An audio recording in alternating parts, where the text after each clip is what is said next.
Il existe des plats qui ne sont pas nés pour être savourés, mais pour survivre. Ils n'apparaissent pas dans les livres de cuisine et ne sont pas joliment dressés sur les tables de banquet.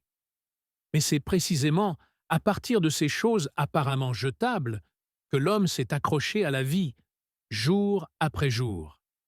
Les plats suivants ne nourrissent pas seulement un corps, ils conservent aussi la mémoire, l'identité et une endurance extraordinaire.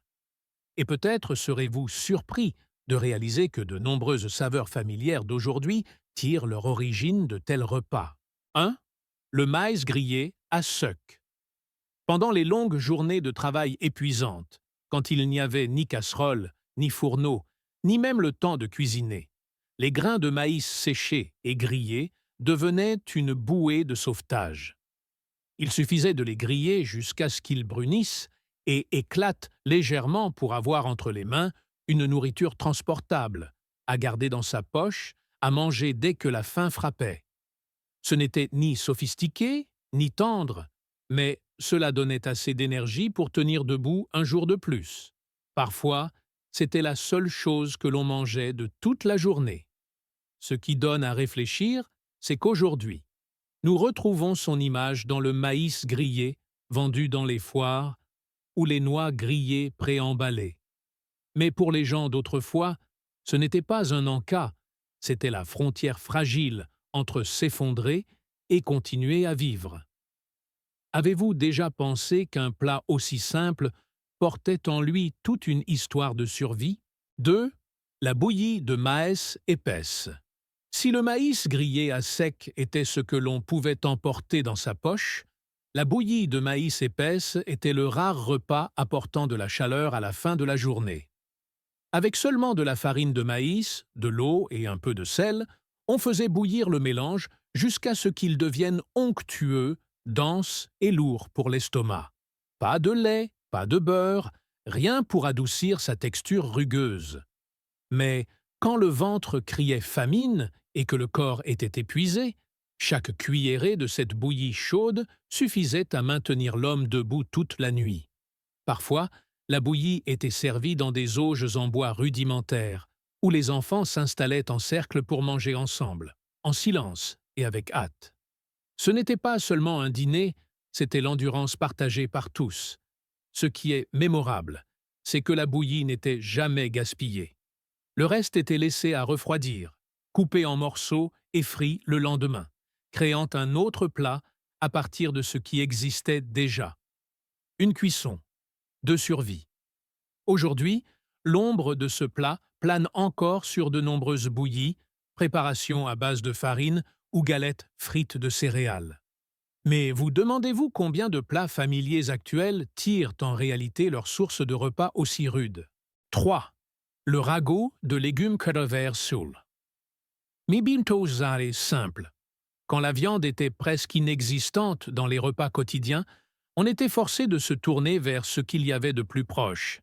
Les feuilles poussant de la terre. Des légumes verts rugueux, au goût amer, souvent délaissés, devenaient la base des marmites de survie.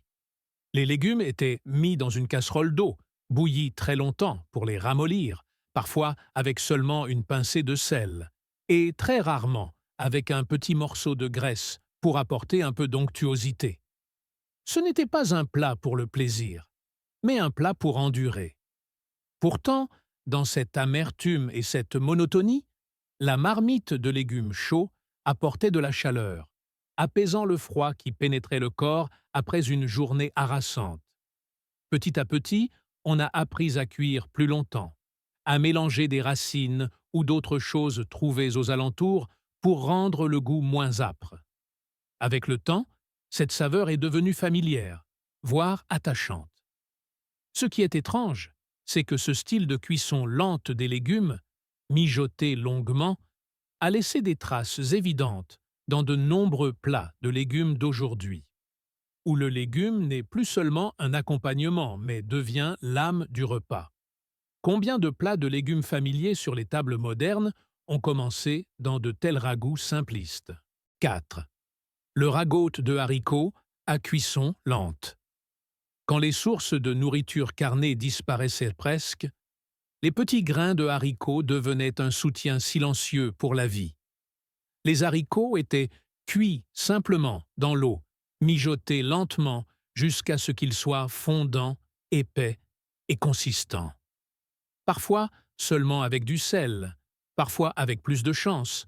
On ajoutait un morceau de gras ou une couenne de viande séchée pour donner du goût. Ce plat n'était pas attrayant visuellement, n'avait pas d'arôme séduisant, mais il apportait ce dont le corps avait le plus besoin, de l'énergie et de la persévérance. Plus important encore, les haricots ne faisaient pas que rassasier, ils évoquaient des souvenirs. Pour beaucoup, c'était l'un des rares plats conservant le souvenir de la terre d'origine, où les haricots étaient cuits de la même manière depuis des générations. Manger des haricots n'était pas seulement pour vivre, mais aussi pour retenir une part d'identité au milieu d'une situation où tout le reste était confisqué. Au fil du temps, ce ragoût de haricots n'a pas disparu. Il s'est glissé silencieusement dans les repas familiers d'aujourd'hui, apparaissant sous forme de soupe, de ragoût et de repas familiaux. Avez-vous déjà pensé qu'une simple marmite de haricots pouvait porter en elle toute une histoire de mémoire et de résilience? 5. Les feuilles de pissenlit bouillies. Ce qui est aujourd'hui considéré comme de la mauvaise herbe était autrefois une source de vie cruciale dans les moments de plus grande pénurie. Le pissenlit poussait sauvagement partout, sans besoin d'être planté ou soigné, il suffisait de savoir le trouver et le cueillir au bon moment. Quand il n'y avait plus rien d'autre à mettre dans la marmite, on faisait bouillir ses feuilles dans l'eau jusqu'à ce qu'elles ramollissent, même si l'amertume persistait. Parfois, on ajoutait un peu de vinaigre ou un rare morceau de gras, mais la plupart du temps, ce n'était que des légumes et de l'eau, un bouillon clair pour apaiser la faim. Ce que peu de gens remarquent, c'est que ces feuilles ne remplissaient pas seulement l'estomac, elles apportaient de la force. Elles contenaient des nutriments aidant le corps à tenir bon pendant les longues journées de labeur. Bien que personne ne les ait nommées ou documentées, la connaissance de ces plantes sauvages se transmettait par l'expérience de la survie. Il est ironique que des années plus tard, le pissenlit réapparaisse dans les cuisines modernes comme un aliment sain. Mais combien de personnes savent qu'avant de devenir un choix d'aujourd'hui, il fut le repas de la survie et de l'endurance? 6. L'eau de mélasse diluée. La douceur était autrefois un luxe rare dans les repas de survie, et c'est pourquoi, chaque fois que l'on obtenait un peu de mélasse, cela avait une signification bien plus grande que sa valeur nutritionnelle. La mélasse épaisse, sombre et collante était souvent diluée avec de l'eau pour être consommée progressivement, créant une boisson simple mais pleine d'énergie. Une seule petite cuillère remuée dans un verre d'eau suffisait à apporter une rare sensation de douceur au milieu de journées remplies d'amertume et de fadeur. Pour les enfants, c'était presque une récompense. Pour les adultes, c'était le carburant aidant le corps à continuer de supporter un travail pénible. Parfois, cette eau était même considérée comme une sorte de remède populaire, mélangé à des herbes pour apaiser la gorge ou soulager la fatigue. Ce qui donne à réfléchir, c'est qu'à partir de ces verres d'eau sucrée de pauvres, la saveur de la mélasse a progressivement pénétré la gastronomie ultérieure, devenant la base de nombreux plats et boissons familiers. Avez-vous déjà pensé qu'un si rare soupçon de douceur pouvait devenir un souvenir accompagnant quelqu'un toute sa vie? Ça. 7. Graisse et miettes de viande salée. Quand les meilleurs morceaux de viande n'apparaissaient jamais dans les repas, ce qui restait n'était que de la graisse, de la peau et des miettes de viande considérées comme des déchets. Mais ce sont précisément ces morceaux qui sont devenus la base de nombreux repas de survie. La graisse et les miettes de viande salée étaient frites ou bouillies simplement, non pas pour le plaisir de manger, mais pour exploiter chaque goutte de graisse précieuse. En les mettant dans une poêle chaude, la graisse fondait, imprégnait tout ce qui l'entourait, des haricots aux légumes en passant par la bouillie de farine, rendant ces plats fades plus faciles à avaler. Certains jours, même sans morceaux de viande, on gardait la graisse pour l'utiliser petit à petit, comme un moyen de prolonger la vie sur plusieurs repas. Ce qui est amer, c'est que ces parties n'étaient pas considérées comme de la nourriture à proprement parler, mais elles apportaient une énergie rare au corps. Avec le temps, c'est ce goût salé et gras de ces miettes de viande qui s'est gravé dans la manière de cuisiner par la suite, devenant un trait familier de nombreux plats traditionnels. Vous êtes-vous déjà demandé combien de saveurs familières d'aujourd'hui proviennent en réalité de ces parties délaissées? 8. Bouillie de citrouille et herbes sauvages. Quand les ressources alimentaires s'épuisaient, on était forcé de combiner tout ce qui restait de la terre environnante. Des citrouilles poussant ici et là, des herbes sauvages cueillies au bord des champs ou à la lisière des forêts, tout était rassemblé dans une seule marmite. La citrouille était coupée en morceaux, mise dans l'eau et bouillie jusqu'à devenir tendre pour créer de l'onctuosité et une douceur naturelle, tandis que les herbes sauvages, bien qu'amères et coriaces, aidaient à remplir la marmite et à faire durer le repas. La plupart du temps, cette bouillie n'était faite que d'eau et de sel, et très rarement on y ajoutait un peu de gras ou d'oignons sauvages pour donner du goût. Ce n'était pas un plat de joie, mais le résultat de la débrouillardise et de l'endurance. Pourtant, dans cette simplicité, le repas devenait le lieu où tout le monde se rassemblait, partageant chaque louche pour que personne ne soit laissé pour compte. Au fil des ans, la combinaison entre la douceur de la citrouille et l'amertume des herbes est entrée silencieusement dans de nombreux ragoûts et soupes familiers d'aujourd'hui. Avez-vous déjà pensé que des plats apparemment ordinaires trouvaient leur origine dans des moments de privation aussi extrêmes? 9. Graines de citrouille grillées. Une fois que la chair de la citrouille avait été mise dans la marmite, rien n'était jeté, pas même les petites graines nichées à l'intérieur. Les graines de citrouille étaient lavées, séchées puis grillées directement sur les braises chaudes, parfois avec seulement une pincée de sel, s'il en restait. Quand l'écorce était légèrement roussie et que l'odeur de graines grillées se répandait, c'était l'un des rares moments où le repas offrait une sensation de croquant et de gras. Ces petites graines contenaient des graisses et de l'énergie dont le corps manquait cruellement, particulièrement importante pour les enfants et ceux qui devaient travailler dur.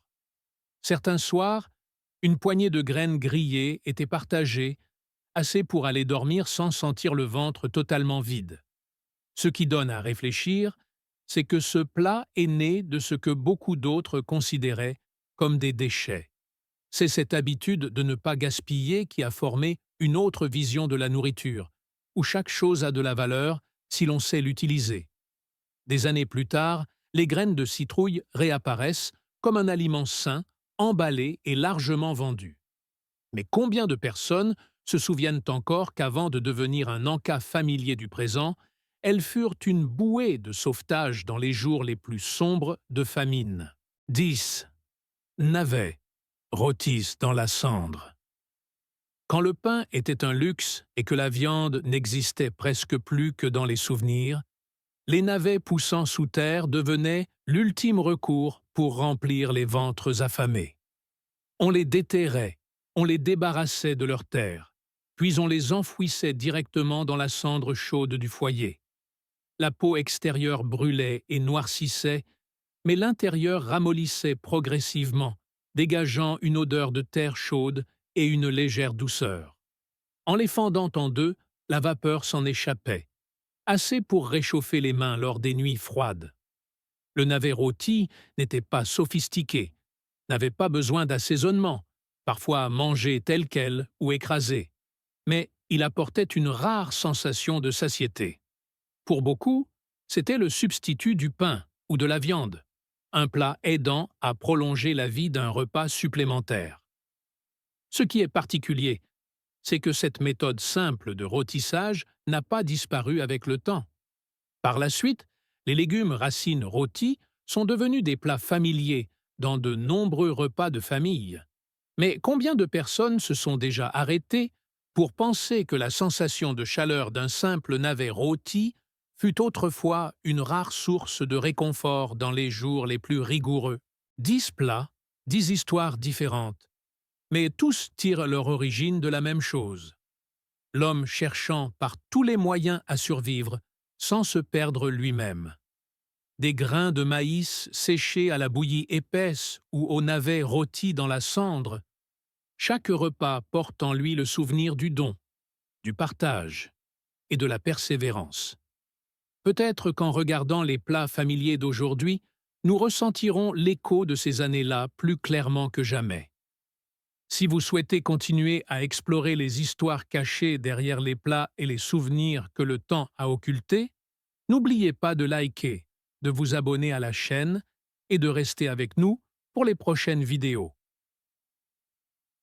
Frère qui processus